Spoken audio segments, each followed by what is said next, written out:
comes a moment in certain people's lives where they do not collapse dramatically. They simply stop returning to themselves. It happens quietly. One day, they stop opening the window in the morning.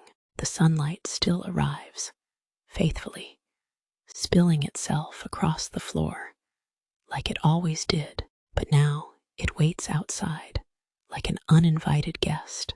The room grows heavier after that, not physically, spiritually. Air untouched by wind begins feeling ancient. The walls start memorizing silence.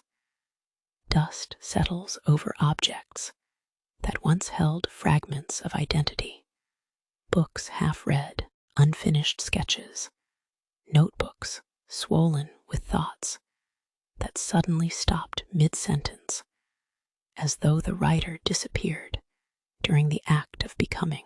And perhaps they did. How long has it been since you touched the version of yourself that once felt curious about life, not productive, not functional, curious? There was once a version of you that stared at the night sky and genuinely wanted to understand existence. How long since you processed an emotion instead of escaping it? How long since you created something without needing it to become successful? How long since you felt genuinely connected to your own existence? Maybe the saddest thing about adulthood is not that dreams disappear. It is that people slowly become strangers to the person they once promised themselves they would never abandon.